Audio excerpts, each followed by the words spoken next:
세계 최고 두뇌 최대 부호 성공 집단을 탄생시키는 유대 솔로몬 탈무드 제36장 유대 부자 철학 78대 22 네이선 로스차일드의 주식 투자의 비밀.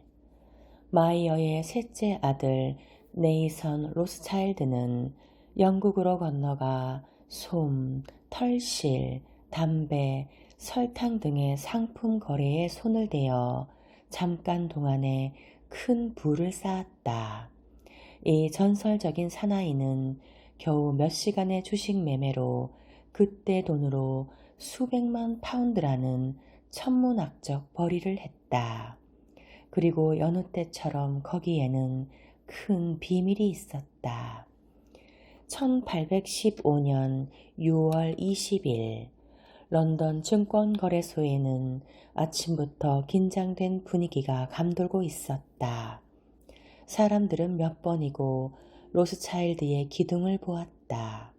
일약 명사가 된 네이선 로스차일드가 주식을 팔고 살 때면 늘 기대어 있는 기둥을 사람들은 로스차일드의 기둥이라고 불렀다. 전날인 6월 19일 대영 제국과 프랑스 사이에서는 두 나라의 명운을 건 워털루 전투가 벌어지고 있었다. 영국이 이 싸움에서 이기면 영국 공채는 폭등하고 나폴레옹이 이기면 영국 공채는 폭락한다. 증권거래소에서는 모두 숨을 죽이고 승패의 뉴스를 기다렸다. 남보다 한순간이라도 빨리 결과를 알게 되면 확실하게 돈을 벌 수 있었다. 이때는 무선도 철도도 없었고 겨우 일부에서 증기선이 쓰이고 있었다. 벨기에의 수도 브뤼셀 남쪽에서 벌어진 워털루 전투의 뉴스도 말을 사용한 파발꾼으로 보내는 수밖에 없었다. 워털루 전투에 앞서서 벌어진 전투에서는 영국군이 패했고 이번에도 형세는 매우 나쁘다는 소식이었다. 그런데 네이선은 로스차일드의 기둥에 기대어 천천히 영국 공채를 팔기 시작했다. 네이선이 팔았다. 뉴스가 거래소 안에 일제히 퍼졌다. 주는 매도세다. 영국군이 패했다. 추종자들이 뒤따랐다. 영국 공채는 대뜸 크게 폭락했다. 네이선은 투매를 계속했다. 네이선의 동그라한 얼굴은 여느 때처럼 무표정했고 그의 손가락이 팔라는 신호를 보낼 때마다 주가는 뚝뚝 폭락했다. 그리하여 값이 극한까지 폭락하여 마지막 한계선까지 내린 순간 네이선의 손가락은 벼랑간 바뀌어 대량 매입 신호를 되풀이했다. 한순간 거래소는 숨을 죽였다. 이것은 무엇을 뜻하는가? 시세차 따먹기인가? 추종자들이 조심조심 뒤따랐다. 네이선은 사고 또 샀다. 폭락한 공채를 바닥값으로 마구 사들였다. 아무래도 단순한 시세차 따먹기는 아닌 모양 같았다. 사람들이 눈치를 챈 것과 거의 동시에 정부 소식통에서 워털루 전투 영국군 대승리라는 뉴스가 거래소에 들어왔다. 공채는 대뜸 폭등이 계속되었다. 네이선은 이 모양을 로스차일드의 기둥에 기댄 채 태연히 구경하고 있었다. 그는 묵묵히 기둥에 기대고만 있었다. 큰 도박을 한 뒤에 승리감을 맛보고 있으면 되었다. 만일 영국이 워털루 전투에서 패배했더라면 네이선은 한 푼 없는 빈털터리가 되었으리라. 분명히 네이선은 큰 도박을 한 것처럼 보였다. 그러나 이것은 도박이라기보다는 로스차일드 가문 특유의 어마어마한 계산의 결과에 지나지 않았다. 네이선에게는 도박이 아니라 냉정한 계산에 의한 승리였다. 워털루 전투에서 이기면 공채는 폭등하고 패하면 폭락한다는 것은 누구나 다 알고 있었다. 때문에 사람들은 영국 정보 측의 정보를 한시라도 빨리 손에 넣으려고 다투었다. 다만 네이선 혼자만 달랐다. 그는 정부를 앞지를 생각이었다. 이것이 네이선의 비범한 점이다. 그는 영국 정부보다 빨리 전황을 알기 위해 정보 네트워크를 자기 스스로 만들어 놓았다. 마이어의 5 아들들이 유럽 각국으로 흩어진 시기부터 로스차일드 가문은 빈번히 정보를 교환했다. 장사에 관한 일부터 세상 일반의 관심사까지 로스차일드들은 서로 정보를 교환했다. 그것이 변혁과 동란의 시대에 유대 출신 일족의 안정과 번영을 지키기 위한 명줄이었기 때문이다. 어느 시대에도 정보는 명줄이었다. 정보는 곧 돈이었다. 정보 교환이 빈번해짐에 따라 파발꾼에만 의지할 수는 없었다.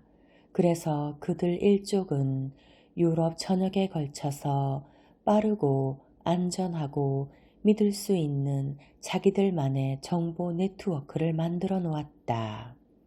로스차일드 집안의 마차는 큰 길을 전속력으로 달렸고 어떤 악천 후에도 전용 범선은 출항했다.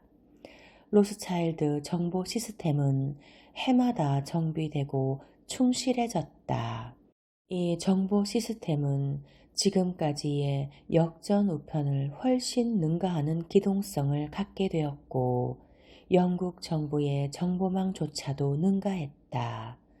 로스차일드의 파발꾼은 현금, 증권유, 편지, 그 밖에 뉴스를 휴대하고 유럽 각지를 달렸다. 이런 상황이었기 때문에 네이선은 로스차일드의 정보 시스템을 얼마쯤 손질해서 영국 정부보다 몇 시간 앞서 워털루 전투의 승리를 알고 있었던 것이다. 6월 19일 밤 네이선 정보기관의 한 사람이 영국군의 승리를 전한 네덜란드의 신문 속보판을 입수했다. 그는 네덜란드 항구에서 특별히 세낸 범선을 타고 도버 해협을 건너 영국의 포크스턴 항구에 닿았고 기다리고 있던 네이선에게 그 신문을 넘겼다.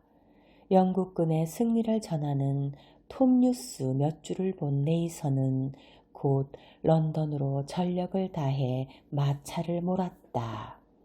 네이선은 바로 증권거래소에 갔으나 거기서도 그는 독특한 상업적 재능을 발휘했다.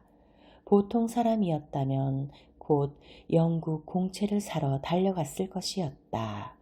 그것만으로도 그는 한 재산을 벌 수 있었을 터였다.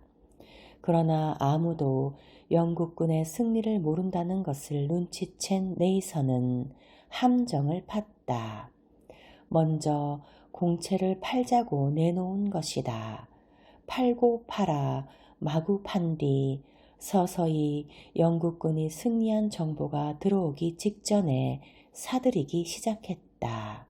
값을 폭락시키고 바닥값에서 샀다. 폭락시키는 함정을 파놓음으로써 네이선은 처음부터 사는 경우에 몇 배나 되는 돈을 번 것이다. 네이선은 큰 도박을 건 게 아니었다. 냉엄하게 계산된 결과였고 연극을 한 것에 지나지 않았다. 동업자 중 누구 한 사람도 정부보다 먼저 전황 뉴스를 입수할 수 있다고 생각한 이는 없었다. 또한 이를 두고 경쟁할 만한 사람도 없었다. 단지 네이선만이 할 수 있었다. 어느 시대에도 정보는 명줄이다. 정보는 곧 돈이다.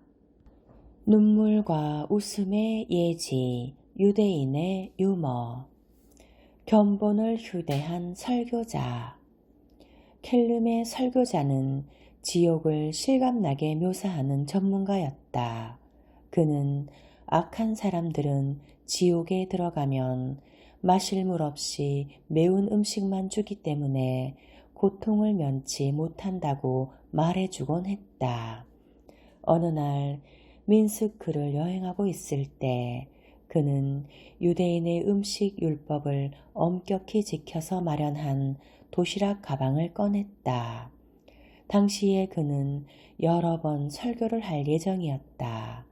그의 반찬 중에는 자잘하게 썬 고추도 있었다. 동료 승객들 중 한 명이 그의 반찬 그릇에 있는 고추 조각을 먹어도 되겠느냐고 물었다. 그렇게 하라고 하자 그가 고추 조각을 하나 집어먹었다. 고추는 무척 매웠기 때문에 승객의 눈에서는 눈물이 핑 돌았다. 고추 조각을 하나 얻어먹은 승객이 말했다. 나는 댁이 켈름의 설교자로 지옥의 고통을 알기 쉽게 사람들에게 묘사해 주는 전문가라는 것을 알고 있습니다. 그러나 나는 댁이 견본을 가지고 다니는 줄은 몰랐습니다.